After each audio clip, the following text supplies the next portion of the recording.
Good morning and welcome to our lecture on affective disorders, where we will primarily be covering depression.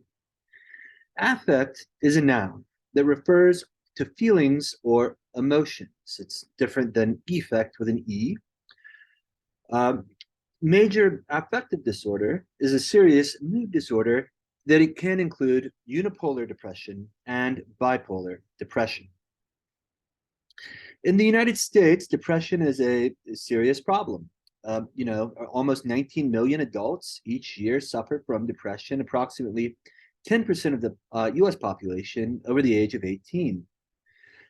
This is a global phenomenon, that you can see some cultural differences. It can also relate to how, you might talk about or depression.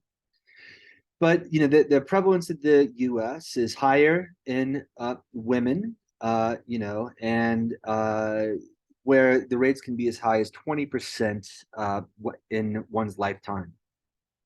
The incidence is highest in middle age, but there is a growing appreciation of adolescent depression, which might have been we might be more open to now as a society than we would have been, several decades ago, which likely has a lot to do with these numbers that you're seeing.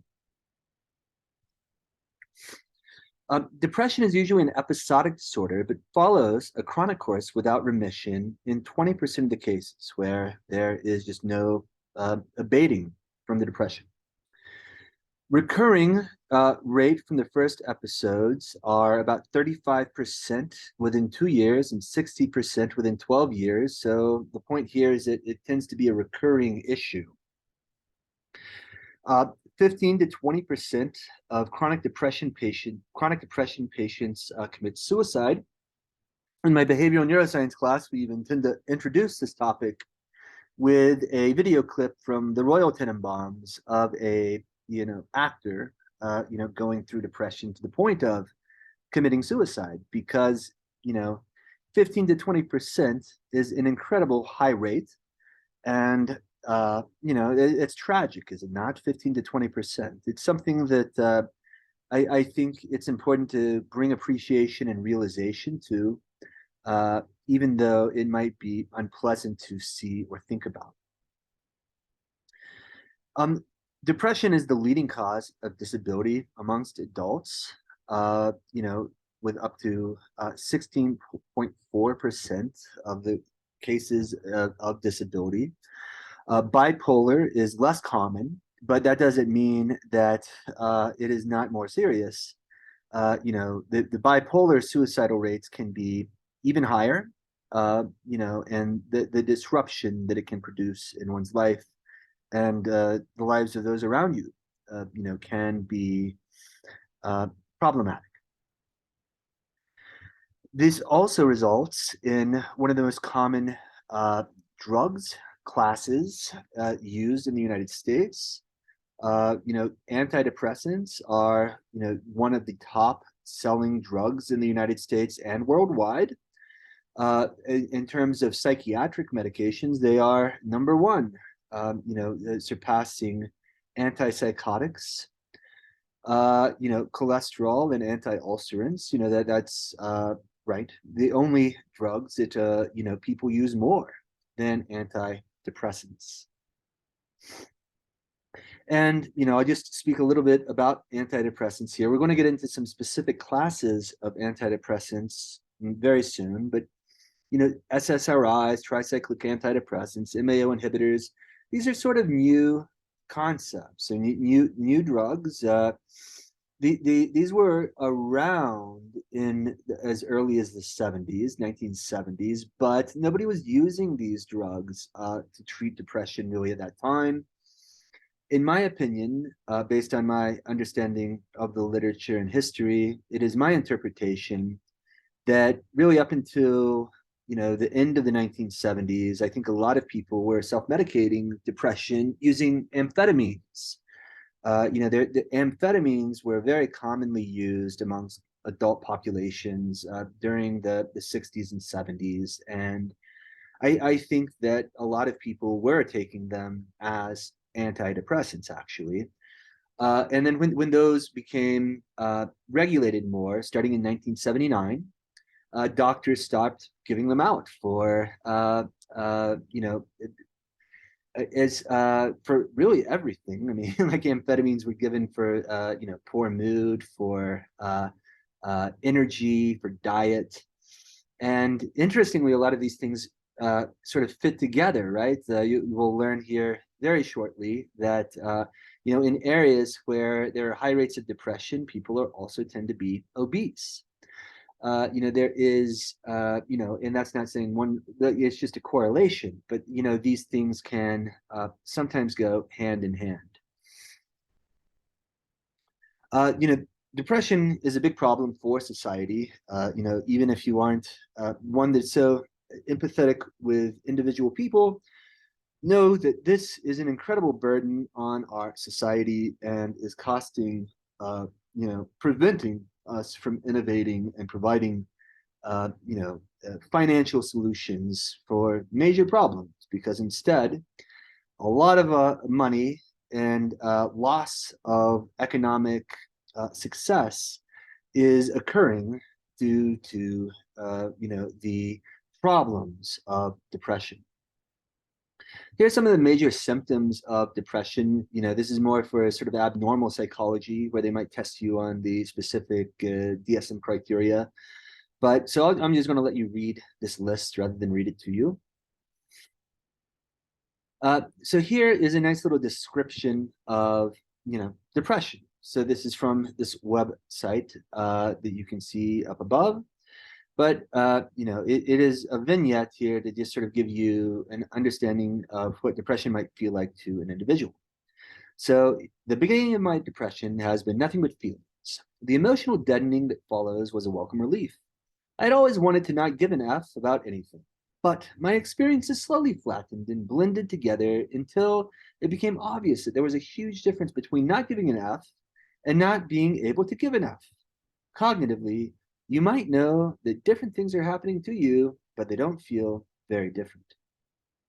I was still sort of uncomfortable about how bored and detached I felt around other people, and I was still holding out hope that the whole thing would spontaneously work itself out.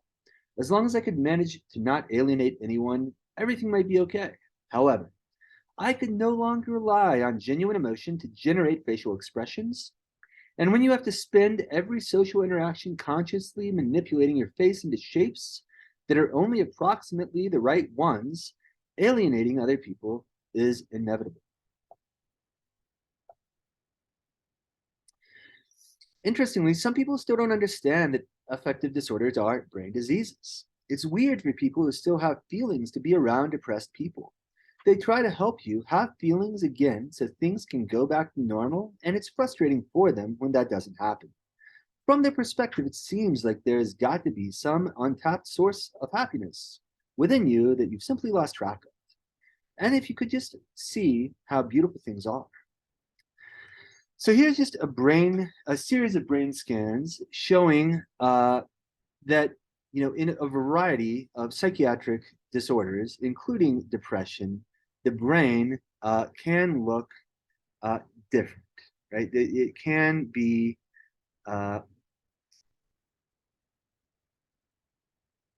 one issue here, of course, is that, you don't really know what these patients are engaged in the different scenarios, but let's just assume that it's all the same task, and just showing that, different mental states and psychiatric conditions can influence how the brain responds to environmental events and emotional events. Here's an interesting graph that shows, the rates of depression as a function of the state that you're living in. So, this, I think, goes to show that, the socioeconomic status that you find yourself in, the community that you find yourself in, and the behavioral, I think very importantly, the behavioral characteristics and sort of habits of your local group can have profound effects on your expression of depression. In the southeast where I am from, depression rates are very high, as are obesity rates and heart disease rates and stroke rates, and lack of education, and less access to medical insurance. So, yeah, that does sound like home. But out here in Colorado, you'll note that the depression scores are quite lower, and people also are much more involved in outdoor activities, in enrichment. People tend to be healthier, and there is that important correlation, that important balance. Remember, your brain is always assessing sort of the state of your body, and healthy body, healthy mind. I mean, there is something to this idea, and it works both ways too. The mind and the brain can influence the functionality of various systemic organs. So, right. I mean, it can be a vicious cycle once you start down this path of obesity and depression, because the two can really feed off of each other, leading to a very negative downward spiral. Depression is most prevalent in people ages 45 to 64. There are many reasons people have speculated why. I mean, I personally think that this could be due to just like a loss of wonderment.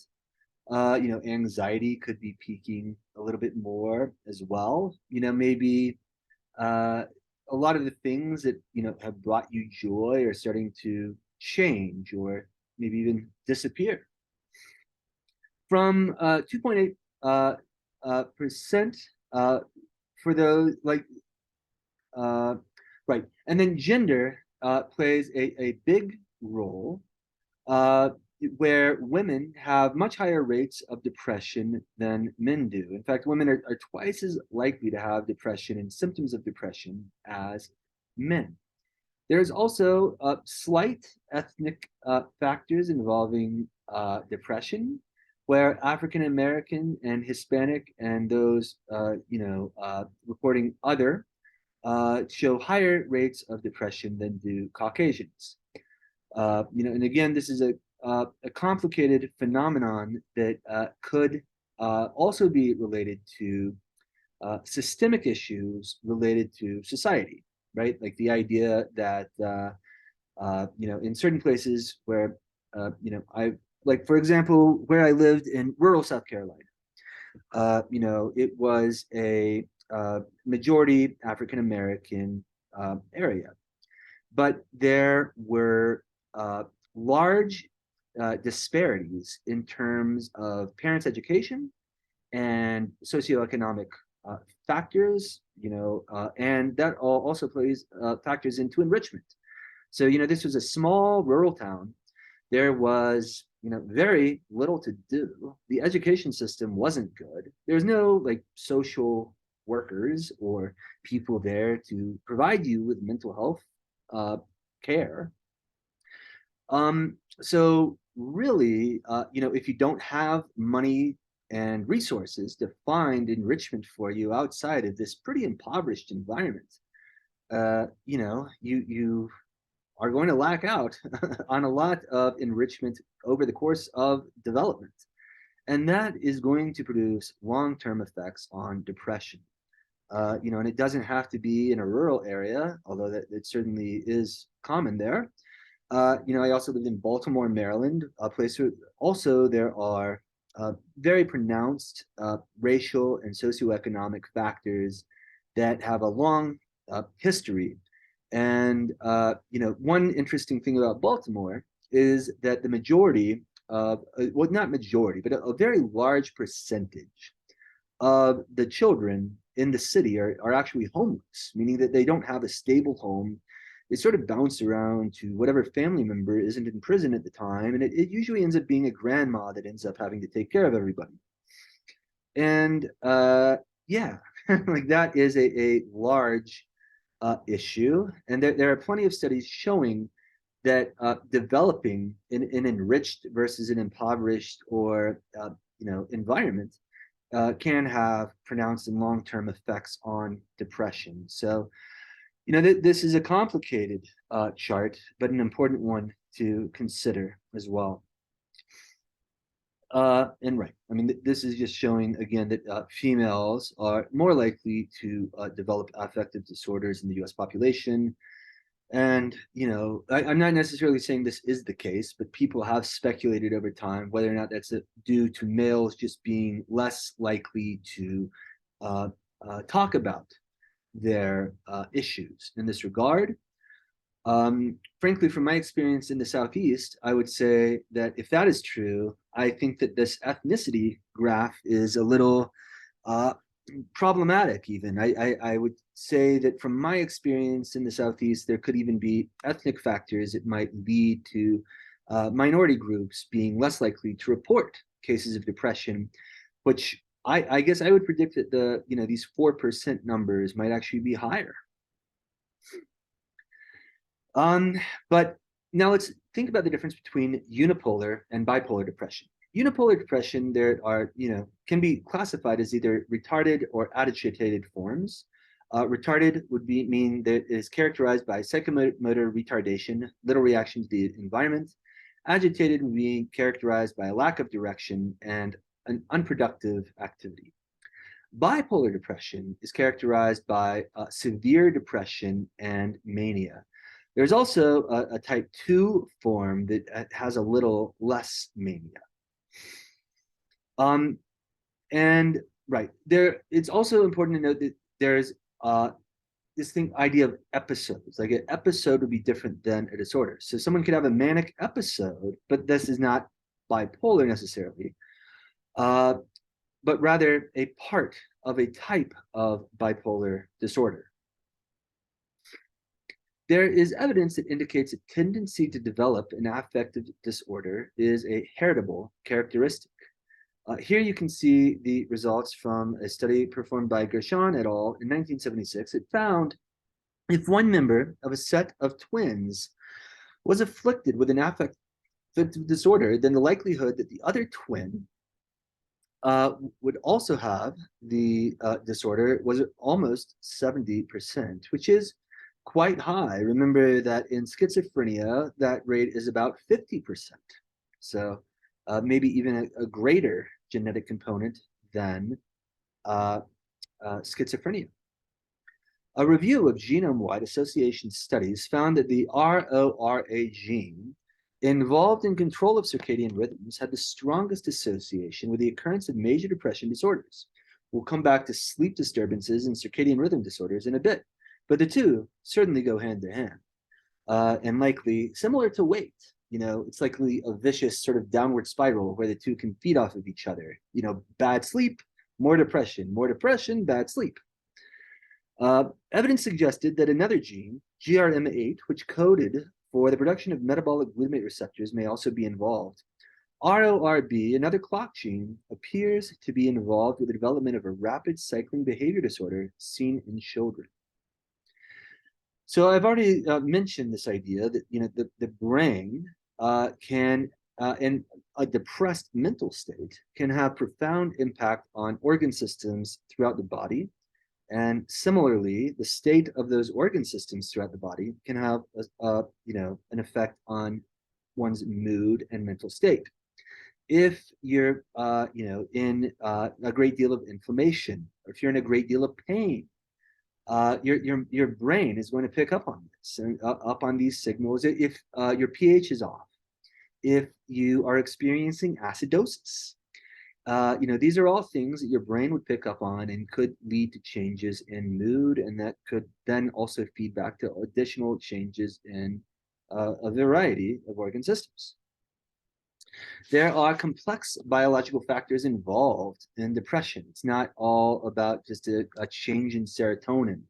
That's very far from the situation, actually. There are multiple neurotransmitter systems that are modified. In fact, the first and some still effective antidepressants didn't act on the serotonin system directly at all, but instead seem to have their first action on the noradrenergic system. Hormonal systems also play a role, and this is a very important when you take into account things like uh, uh, gender and sexual identity. Changes in hormones that occur over the course of one's life can have profound effects on depression. Estrogen, in particular, is typically said to be, if I'm just going to oversimplify here, thought to be basically like a protective antidepressant. When you start suffering menopause, women tend to report increases in depression. And then also, so should you give estrogen treatment in that case?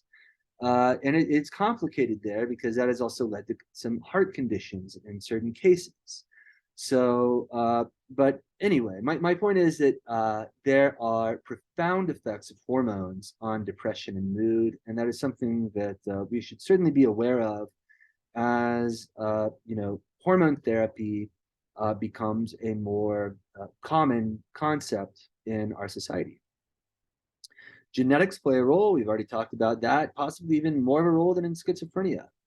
There's structural and functional changes in brain circuits, and neurotrophic factors play a role as well. Eric Nestler is one that's spoken a lot about this, but there are these neurotrophic factors, things like BDNF, bone-derived neurotrophic factor, growth hormone. And you see lots of clinics out there trying to sell you neurotrophic factors as well.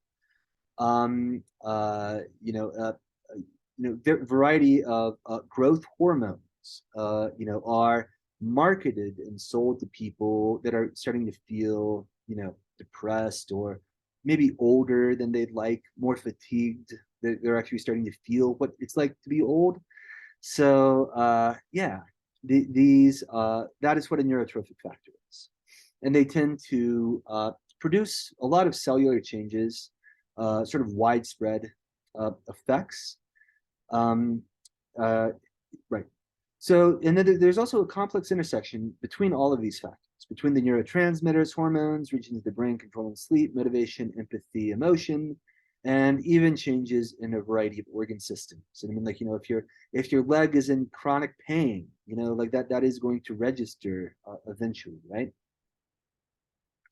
So let's talk about the cause of depression a little bit. Like we know that there's probably some genetic component coupled with unfavorable environmental events. So, coming out of like the impoverished Deep South, there is a general lack of hope. I would say the same thing is true of inner city Baltimore. You speak to children or the youth that are, coming out of some of these impoverished, unrich environments, and there's a general feeling that of just hopelessness, and that is crippling, I would say, and can certainly probably bring out depression in genetically susceptible individuals, which is probably quite a few of them.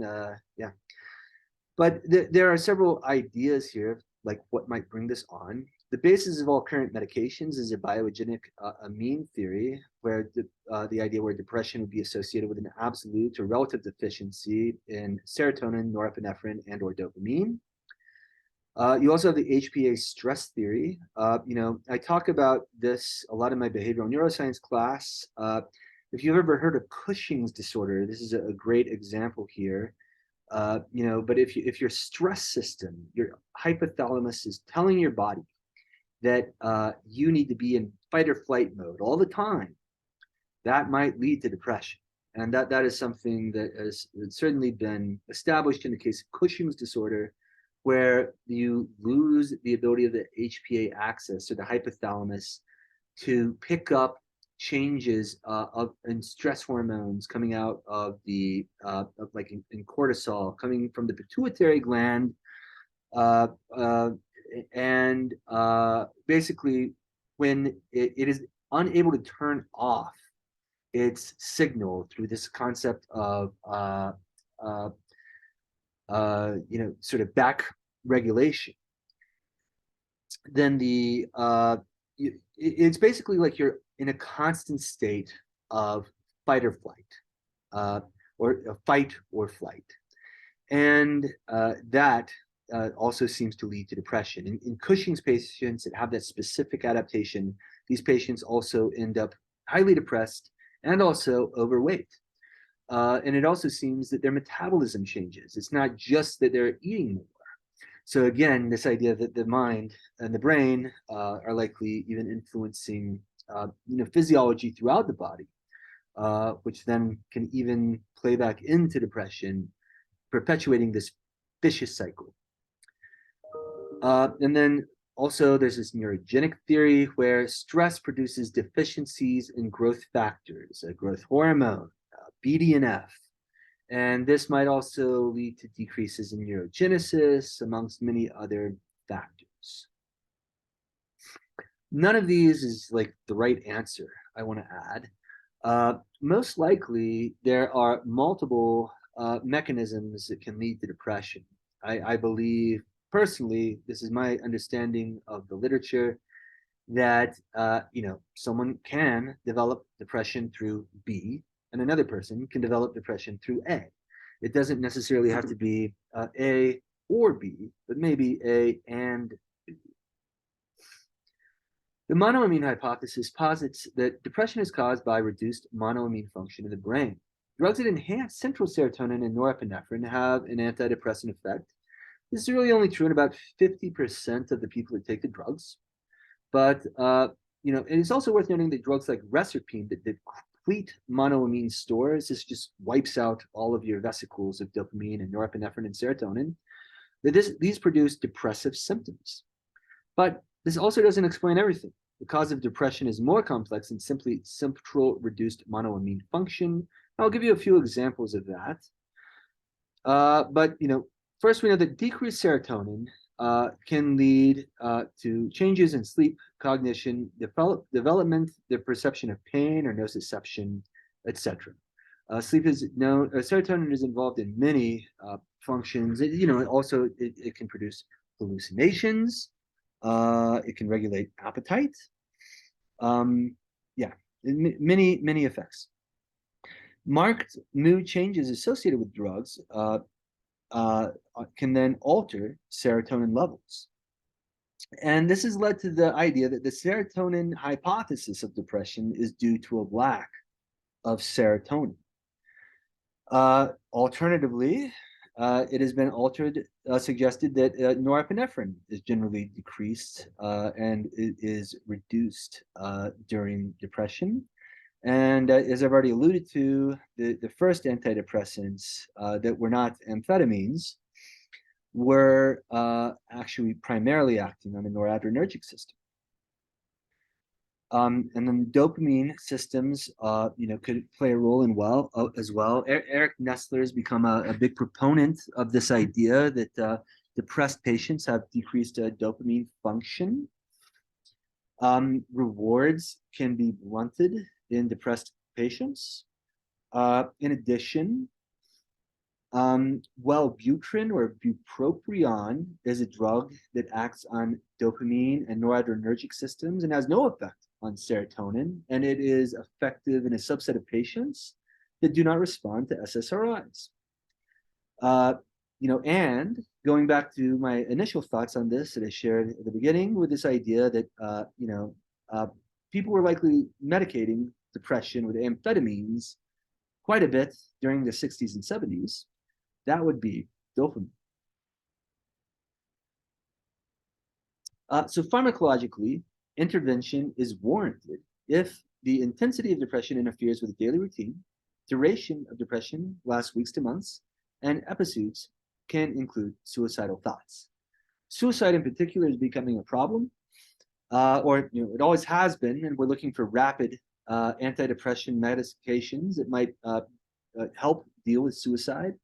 One issue with SSRIs and most of these things is they take about 2 weeks before they are effective, and they can produce a whole bunch of negative effects while they are becoming effective. In fact, increasing serotonin increases anxiety. Anxiety is also common comorbid with depression. So, you're making an anxious patient even more anxious, which is actually possibly part of the treatment. The idea that you are the system might be oversensitive, and you then flood the oversensitive system, and you sort of deaden the response to the neurochemical. So it would be less likely to induce anxiety if you've gone through this 2-week period of high anxiety induced by increased serotonin. Three main classes of antidepressant drugs are tricyclic antidepressants, monoamine oxidase inhibitors, and monoamine reuptake inhibitors. SSRIs are the most common of the latter, but the first two, tricyclics and monoamine oxidase inhibitors, seem to have their first effect on norepinephrine systems. We also have lithium, a common drug used for bipolar disorder, and there are also additional treatments for depression, including electroshock therapy, vagal nerve stimulation, where you get a pacemaker implanted and you stimulate the vagus. And there is even newer ideas of studying stimulating areas of the frontal cortex, like Brodmann's area 44, using transcranial magnetic stimulation, or TMS, which involves applying magnets outside of regions of the brain to either tune up or tune down an area like Brodmann's area 44 in the frontal cortex that's been implicated in depression. But going back to pharmacology, tricyclics were initially used as antihistamines.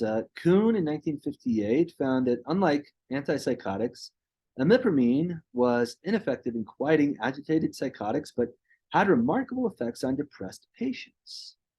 In 1960 to 1990, the drug of first choice for the treatment of this became the drug of first choice for the treatment of unipolar depression, despite limited efficacy. And again, as I've already really alluded to, while people weren't using amphetamine on label for the treatment of depression up to 1979, I would argue that a lot of people were using it off label, like were being prescribed this by their doctor as sort of the doctor feel good, will fix what ails you sort of situation.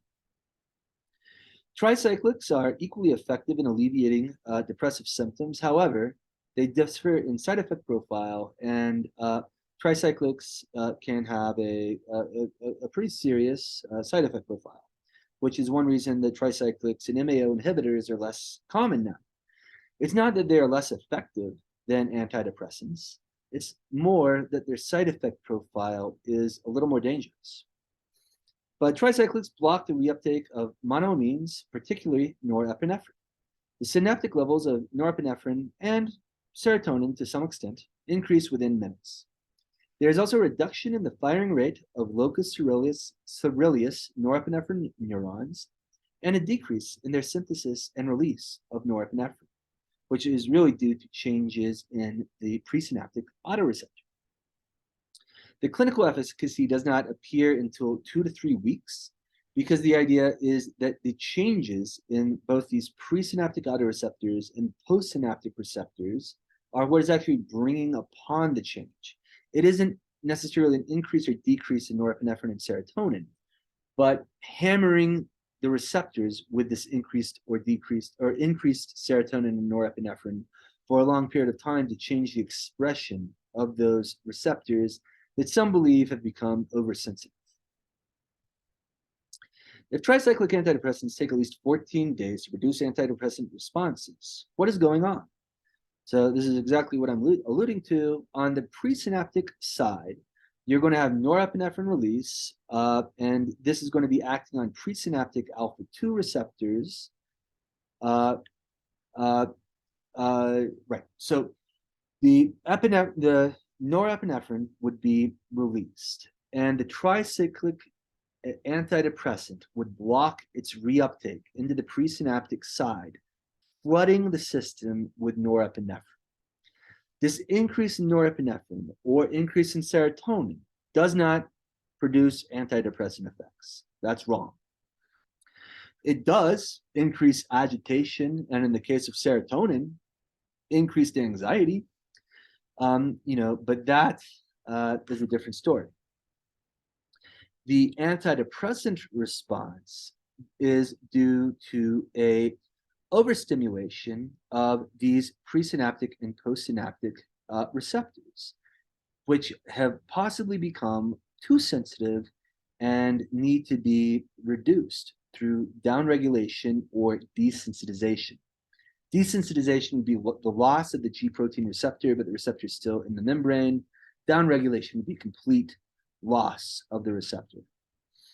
So over time, in the case of tricyclic antidepressants, the important modifications are decreases in postsynaptic beta receptors and decreases in presynaptic alpha-2 autoreceptors that would typically be reducing the amount of norepinephrine that can be released. So here, the more norepinephrine can be released at the end of the day in the subject, and the receptors, the beta receptors postsynaptically, there are certainly fewer of them, so they should be less reactive. So in a state where there's low norepinephrine, you might expect that there would be an upregulation of certain postsynaptic receptors due to compensate for the lack of signal. Tricyclics produce very significant side effects, though, especially on the cardiovascular system. Most notably, they can produce postural hypotension due to peripheral alpha-1 blockade, and mild tachycardia or heart effects due to beta receptor blockade. There's also decreased autonomic responsiveness. Here you can see anticholinergic effects, including the antagonism of muscarinic receptors. These would include dry mouth, tachycardia, or heart fluctuations, blurred vision, constipation, urinary retention, and dizziness. You can develop tolerance to these effects and still maintain effectiveness of the antidepressant. So that is typically what medical doctors try to coach their patients through, is dealing with the first few weeks of lack of effectiveness with lots of bad side effects. Sedation is also a problem. Tricyclics have been used as hypnotics. SSRIs are much less sedating. And a variety of these antidepressants have been known to increase weight gain. It is possible that they can not only influence how much you want to eat, but they can also possibly even influence metabolism by the brain and neurotransmitters interacting with organ systems. Also recall that norepinephrine and serotonin are signaling molecules in many organ systems as well, not just in the brain. So